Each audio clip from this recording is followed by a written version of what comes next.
Couldn't sleep a wink at Kai's house of repose, so I'm up early, choking down oatmeal with dodgy raisins. Tastes like shit.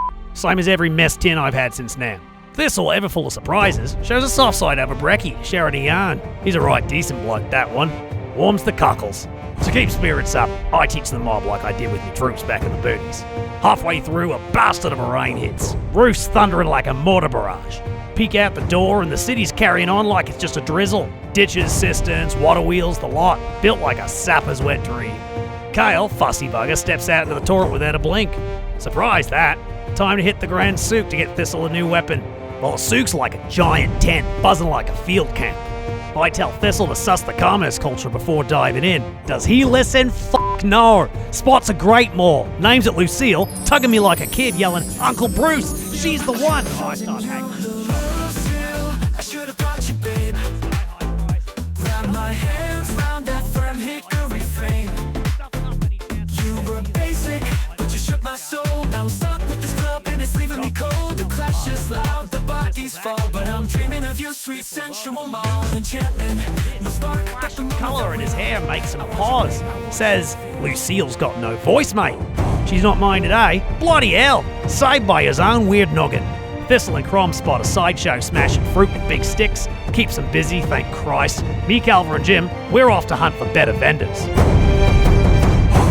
Calva and Bruce, on your guys' way back to meet up with the rest of the group, you do see that there are several other vendors with a variety of martial and simple weapons, including mauls of similar quality to Lucille. As you're looking around, someone actually comes up behind you. My friends, you're searching for fine weaponry? This place, it can be a little overwhelming. And the vendors here, they use that fact to their advantage. Allow me to show you to the best weaponsmith in this entire market. I'm gonna get stabbed, aren't I? It's like Calva's not an idiot. Like I don't know. Yeah. I'll follow him anyways. I'm like, all right, show me. Let's see. I've been buying my weapons from this man for many, many years. Anyone else would just be wasting your time. You have no significant reason to distrust him. I'm gonna thank the man. I'll look behind for a maul, as well as if I see any picks for mining. Hey, I'm looking for a really high quality maul, as well as a pick that can go through most stone, at least. I'm also looking for the most functional looking machete he's got there. I need something for hacking vines. He says for all three of these, it'll be 32 gold pieces. Okay. And while I'm doing this, I'm going to mentally tell Jim to go get Thistle. These items that he's placed before you are all good quality. You're fairly confident that doesn't appear he's ripping you off, but he has opened with a rather high price. It's a fair price, mate. We're going to have to maybe pool together. How about we give you 25? He hems and haws a bit, and he says, 25 is really stretching it. You guys seem like pretty nice guys. I could drop my price down to 30. Right, seems fair. I visibly turn to Calva at a conference, so it looks like meanwhile, because Thistle, I assume when Jim came to get you, actually, let's let him. Yeah, we gotta play that. What are you doing? He pops out of nowhere. Like it's not like he's buzzing around you, like incoherently trying to get your attention. This thing just literally apparates in front of you. What did that fairy say, and what was it Ocarina of Time?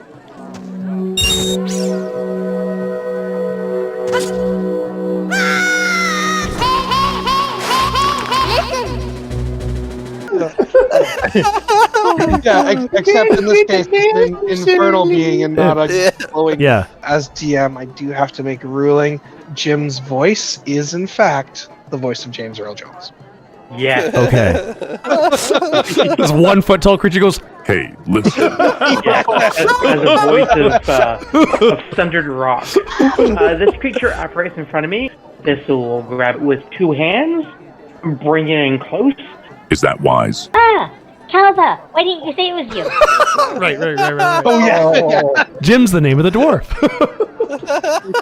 This is going to get even more confusing when when Calva starts speaking and looking through Jim's eyes. A sufficient weapon has been located. You should be present to inspect its worthiness. Thank you, Calva. But because he's extremely lawful and extremely intelligent, he's Yeah, so in That's Thistle's fine. mind, all he hears is Thistle. Everything the light touches is yours. Thistle, come with me. Okay, lead the way. You're friend-shaped. You can stay there. Can he sit like his body over top of my head kind of thing? So it looks like I have two heads. I'm wondering. He if wouldn't do Jim that. can just fly away with him. I don't think Jim's flying strength is that strong. No, I don't. If I remember correctly, there was a weight. Yeah, either Jim's cooperating or we're doing it in an opposing strength. Does Crom understand that the new pet sounds like James Earl Jones? If Jim turns into a snake, maybe you can have the conversation. If Crom in his backstory knows someone who sounds just like James Earl Jones as well, I don't know. well, then he could be. Filthy Minotaur chief. Okay. Crom, give me a history check. James Earl Jones was in Conan the Barbarian. That's what we are referring to. Yeah. I'm missing a reference. I wanted to do the bit. He played the bad guy in Conan with Arnold. Yeah. He's the Snake King. The riddle of steel. Yes. You know what it is, don't you, boy? Holy crap, he is. I haven't actually seen Conan. I'm aware of it. But I'm like, Now if that the I'm seeing him, I'm Minotaur like, oh my chiefs God. also sounded like James Earl Jones. Yeah, that's what I was getting at, yeah. Oh yeah, I know what you were getting at. Oh, please let me do the bit. It'll be so good. It would be so Oh good. man, I shouldn't have admitted my ignorance. I should have just went with it. I would have been all impressed that I tied their backstories together. I think that'd be fantastic. Conflict may come up at some point. Hell yes. Okay, anyway, we have a hammer. Okay, so the guys come down to 30. I am right beside Calva, and I heard him send Jim to go get Thistle. I said, get him to grab the other guys too. Do you other guys decide to follow Jim's directions? Yes, and I'm very suspicious of his voice. Yeah, you're not certain why you're suspicious, but you do have something in the back of your head is kind of triggered by Jim's voice. Kale follows Jim without any question because Kale's already talking. Kale knows exactly what's going on. Sorry, and I also have to do this because this is very much part of Kale's character. Kale, give me an insight check. I'm curious if Kale would see Jim's lawfulness as a nice reprieve from the chaotic nonsense of the party, or if Jim's evilness is too much for Kale. Oh. Yeah, sorry, Kale. No, you don't notice anything odd about Crom's behavior at this particular moment. So yes, you are all met up at the same vendor. Oi! This guy's the best in the place. We have it on good honor. As you say that, you notice the guy that recommended this vendor to you is not around anymore. This'll get on over here and try out this. Should be good quality. Thistle will turn to Jim and go, Thanks, Calva. You've been a big help. depressed and dejected because nothing will replace Lucille. Thistle will go over to this great mall and pick it up, give it the twirl test. How's it feel? How's the balance on it? In terms of size and quality and perspective, it is the same as your great axe, but it is a maul. You see him very artfully twirl what would be a very large weapon with finesse, even though he has none whatsoever. He's like, okay, alright. It's no Lucille. As you're twirling around, you're welcome. Give me a performance check. Yes. The vendor sees that you are quite competent with this weapon, but isn't overly impressed. Don't you see how much our little bloke just loves the thing? I'll kind of like look over at the vendor and say, hey, our other buddy is looking for a longbow. I don't know if you have any in stock. The longbows are intricate, well-built weapons. While they look simple, they're very hard to come by. Adding the longbow, he's going to have to up from 30 gold pieces to a total of 80 gold pieces. Because 50 gold for the long I figured it was going to be. Is there any way we could do a trade or a barter of some kind? Maybe there's a problem that you have had an issue fixing. Some outsiders such as us might be able to fix some on your behalf for a slight discount. Oh! By the way, Kale, on your little search around for potions and medicines and stuff earlier, did you come across any sort of guide to dangers we'd have out there? You know, beasts and plants and all that kind of thing? Other than the mention of the dinosaurs roaming the jungle, I was not provided any additional information. Well, because there was a guy over there. He's got a book and all the stuff on the island, but it was a bit pricey. Interesting. Kale, what book Kale, is it? can you give me a history check real quick? 9. No hints on what you remember for you. This is killing me because I stole this book in the last campaign. Well, we definitely have the means to steal it. That's not that's not really the issue. It's the motivation. He explains that he's a simple vendor. He doesn't have much need for the services of adventurers. He serves them by providing them weapons. He mentions, you're looking for this maul anyway. You probably don't have much need for that great axe. I could offer you 15 gold pieces in credit, bringing us down to 65 plus the great axe. So I'm just like doing quick math as I'm just talking to Calva. I'm hoping the other guy jumps in. I'm kind of muttering to myself, but I'm turned with my back to the vendor. Well, I have 65. We get rid of that. He added 50 for the longbow. That means if we get rid of the longbow and he gives him the axe, it's only 15 gold to get the other 3 items. 15 gold, we get our original 3, but then Kale doesn't get his longbow. But I don't know. Have you seen many adventurers purchase such a weapon as of late? Longbows aren't the most popular item I have. I do sell them relatively frequently. I would see a lot of people with broken strings, usually because they don't know what they're doing with a bow. Do you see a lot of adventurers coming back with broken equipment? Well, adventurers often come back to replace or have damaged equipment repaired. Usually the ones that don't know what they're doing tend not to come back. Thank you. That was very helpful. We'll turn to Bruce and mouth, just with no voice, lose the bow. And when I can't get Bruce's attention, I'll turn to Calva and Kale and be like, lose the bow. So the bow's 50 gold, and the book Bruce has talked about was also 50 gold. I think that we can probably look around for a bow somewhere else. But this book has got me intrigued. Right, don't mean to waste your time. You've been more than patient with us. 65 sounds like a right good offer, but do you know it? We'll knock off the 50 gold that you put for that bow. We'll take the other 3 things. Thistle, give him your axe. And I've got my hand on the coin pouch, and I'm just staring at Thistle. I'll make it work. As soon as Thistle's hand comes off of the axe, I put 10 gold and 50 silver on the table. You drive a hard bargain. Can't quite come down to 15 plus the great axe, but I can come down to 20. I look at Calva saying nothing. But while I'm doing that, I'm still dropping coins slowly, and I start dropping them from a little higher height so that when they hit the pile, they're loud. I'm making a scene of giving this guy a ton of coins. Looking at Calva for spotting the other 5. Yeah, I'll put the other 5 on. Mazal, we have a deal. He reaches out his hand. I think the coin will speak for itself, mate. He stands there awkwardly for a brief moment before you start pulling the gold off the counter and wishes you a good day. Is it worth sending Jim to... It'd be so easy to take one. I understand you wouldn't do it, but if there is a logical reason, I could probably appeal to Jim directly. Jim is lawful evil. Yes. With me being lawful neutral, I don't think I would command him to go do it. No, that's what I mean, but he still kind of has his own reasoning. Yeah. So I can appeal to him with, he's part of our party, sort of. I can appeal with him logic. So, where is this book that you're talking about? It's just down, just the other wing there, the one that you passed on the way here. If you go down there, there's a guy who's, I guess he's the author or something. He's traveling definitely from somewhere else.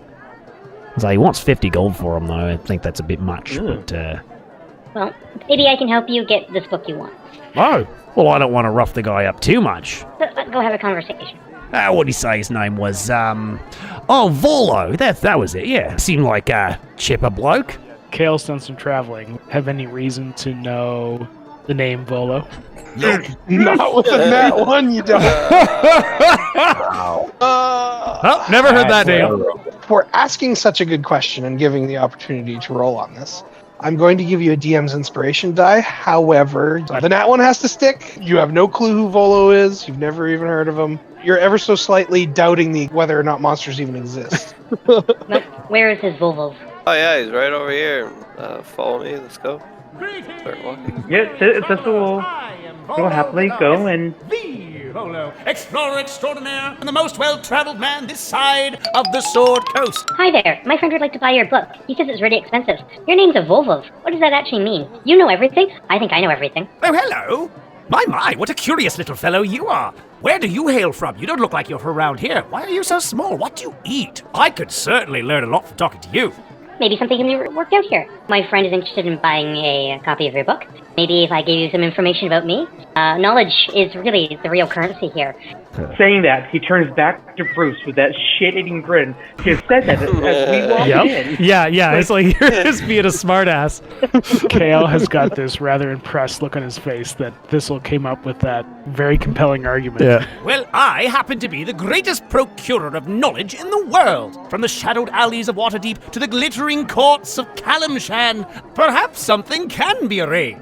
Would you care to oblige me an interview? I just simply must learn as much as I can about you. All right, so you wanted to know all about Kender culture and what it's like. Like my great aunt Blunda said, a stone that hasn't a tail ain't going to get thrown. See, we have a lot of phrases and themes are rock-based, and it's weird because that's a dwarf thing, but no, we Kenders, we have a lot of rock stories along with mushrooms and fungus stories. I will say, Greg, I have to applaud some rather masterful, not metagaming.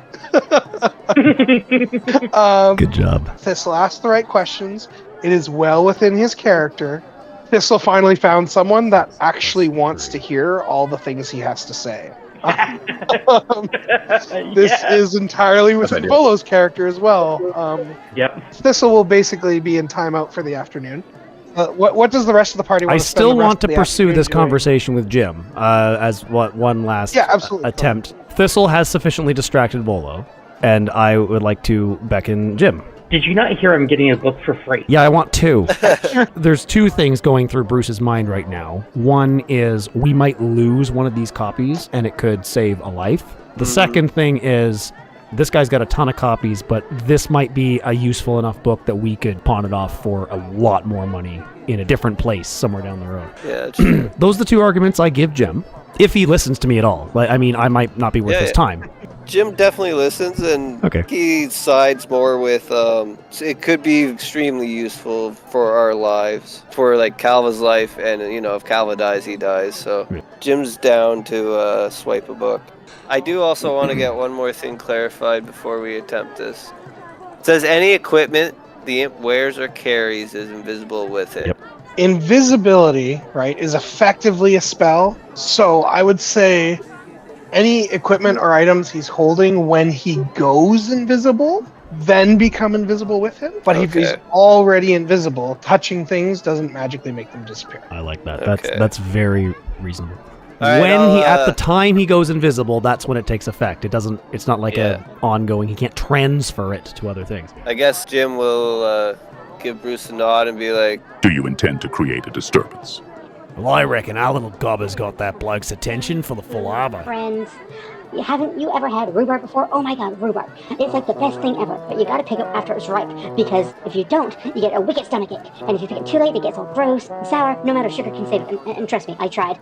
That's my favorite dessert. But now here comes a hot dish, lamb chops over an open roaster drizzled with hot honey, which contrary to bee leaf, isn't sexy bees. How fascinating. Do go on.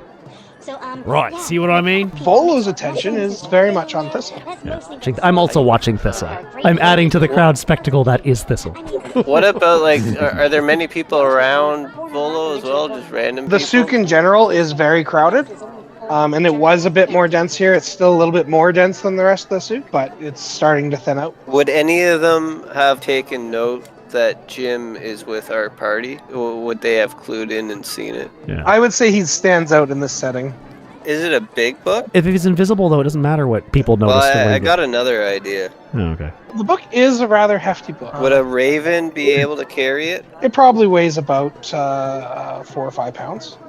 So a raven probably couldn't fly away with it. Oh, what's a raven's carrying capacity? It's not a Now, what coconut. about It's an not a unladen swallow. It's not a swallow. It's not a coconut. It's not an unladen swallow. It could be carried by an African swallow. Well, it would probably do better than the swallow. He doesn't have to shapeshift at all. He could just be Jim shaped. Yeah. So, yeah. But, like, his arms are spread wide as he's holding it. Everyone's pretty distracted then.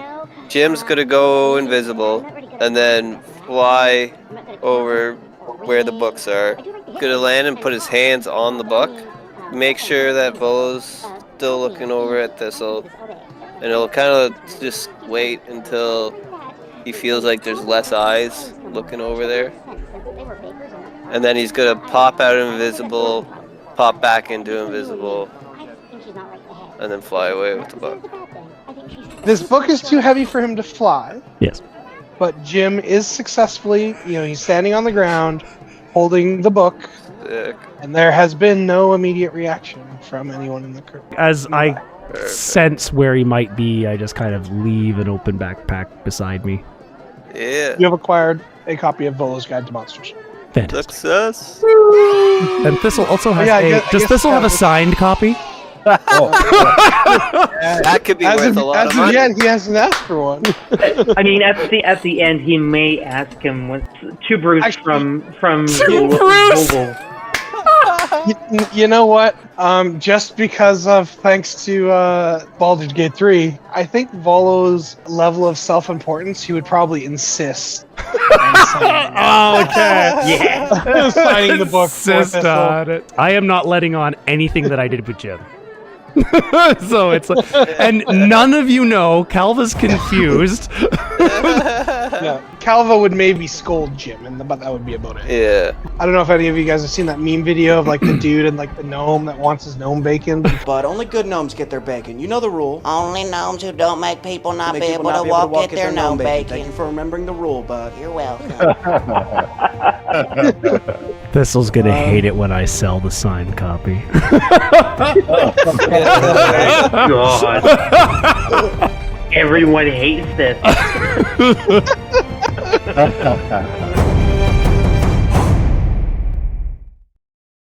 I don't know magics, but my sisters, they do. And both of them have the gift, and they're very capable of their own journey someday. Like my big brother, he left on his journey and came back with some gifts, but he's really skilled with a sword. Me, I like crushy things, sometimes slashy stick. To each their own. Hey, are you writing any of this down?